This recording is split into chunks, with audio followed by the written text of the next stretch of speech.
कई दिनों बाद बहराइच में एक और भेड़िया पकड़ा गया है, यानी कि अब बहराइच के जंगलों से 5वें आदमखोर का आतंक खत्म हुआ। पिंजरे में आने के बाद उस भेड़िए की तस्वीरें आज पूरे देश में चर्चा का विषय बनी रही। वन विभाग के पिंजरे के अंदर दिख रहा ये भेड़िया पिछले कई महीनों से बहराइच के जंगलों में आतंक का दूसरा नाम बना हुआ था। ये उसी झुंड का भेड़िया है जिन्होंने बहराइच में 10 लोगों की जान ली। सुर्ख लाल जीभ, खूंखार आंखें और मजबूत जबड़ों के साथ ये भेड़िया पिंजरे के अंदर से भी लोगों को डराने का मादा रखता है। मीडिया के कैमरों को देखती ये पीली आंखें आज से एक दिन पहले तक अपने शिकार को ढूंढा करती थी। आंखों के अंदर आंखें लगातार मिला रहा है, तो ये इसकी एग्रेसिवनेस है। ये आप देखिए इसको, ये आप देखिए इस आदमखोर भेड़िए को आप लगातार देख रहे हैं यहाँ पर जी न्यूज के ऊपर। पतले दुबले से दिख रहे इस भेड़िए के अंदर शिकार की सनक सवार है। बीच बीच में ये भेड़िया बाहर निकलने की कोशिश भी कर रहा था। भेड़िए को पकड़ने के लिए देसी तकनीक का इस्तेमाल किया गया था। ड्रोन, बंदूक और शूटर्स की टीम जब काम नहीं आई, तब लाठी के साथ आए लोगों ने इस भेड़िए को पकड़ा।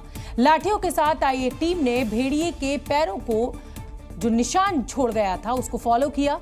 उन्हें पता था कि भेड़िया रात में जंगल में नहीं रहता और इसीलिए वो लोग पैरों के निशान के हिसाब से वहां पहुंच गए। फिर भेड़िए को देखकर उन्होंने जाल के साथ एक घेरा बनाना शुरू किया। अपने ऊपर खतरा देखकर भेड़िए ने उन पर हमला करने की कोशिश की और इसी का फायदा उठाकर उन लोगों ने जाल में भेड़िए को पकड़ लिया और फिर वन विभाग के पिंजरे में उसे कैद कर लिया गया। तो जो काम बंदूक, ड्रोन और हाईटेक शिकारी नहीं कर पाए, वो लाठी डंडों के साथ आए लोगों ने कर दिया। जी मीडिया की टीम ने उन लोगों से बातचीत की, आप सुनिए। इस वक्त हम लोग बहराइच में शिकारियों के उस दस्ते के साथ हैं, उस टीम के साथ हैं जिसने आज भेड़िए को पकड़ा है। इन्होंने पूरे ऑपरेशन की पल पल की रिपोर्ट हमें बताई। इनके मुताबिक 3.5 घंटों के अंदर इन लोगों ने भेड़िए को पकड़ा। सुबह 3 बजे से ऑपरेशन चालू किया और सवेरे 6:30 बजे ऑपरेशन हमने सफलता प्राप्त कर दी। कंधे पर भेड़िए को ले जा रहे इन लोगों ने उसे पकड़ने के लिए आधी रात से ही काम शुरू कर दिया था। बताया गया कि भेड़िए को पकड़ने के लिए इन लोगों ने उसकी रेकी की थी। इसके बाद जंगल के अंदर घेर कर उसे पकड़ा गया और फील्डिंग अपनी आदमियों के सचा के हाका मार दिया और उसी में फंस गया। हालांकि ये ऑपरेशन अभी तक खत्म नहीं हुआ है। अब 5वें आदमखोर के पकड़े जाने के बाद बाकी बचे हुए आदमखोरों की तलाश भी जारी है। इसी बीच वो लंगड़ा आदमखोर जिसकी सबसे ज्यादा चर्चा है, उसे भी पकड़ना बाकी है।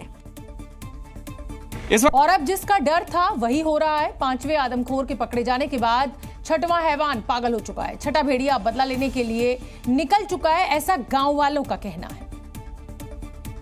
ये बातें हवा में नहीं की जा रही, इसका सबूत आपके सामने है। सिर पर पट्टी लगाई बैठी इस महिला पर भेड़िए ने हमला किया। रात के अंधेरे में जहां एक ओर वन विभाग एक भेड़िए को पकड़ने में जुटा था, तो वहीं दूसरी ओर उसका साथी लोगों पर हमले कर रहा था। अपनी साथी के गुमशुदा होने के बाद अल्फा ने 2 गांव में 2 लोगों के ऊपर हमला किया। दोनों के ऊपर माथों पर हमला करा। इस हमले का तरीका भी अलग है। पहले भेड़िया सिर्फ बच्चों के गर्दन पर हमला करता था, लेकिन अब उसने लोगों के माथे पर वार किया है।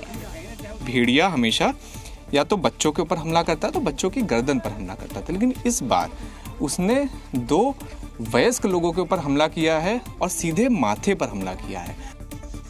माथे पर वार यानी कि भेड़िया और ज्यादा खूंखार हो चुका है। अब वो कूद कूद कर लोगों को निशाना बना रहा है, यानी भेड़िए का गुस्सा 7वें आसमान पर है। शक ये भी है कि कहीं ये वही लंगड़ा भेड़िया तो नहीं जिसकी तलाश अब हो रही है।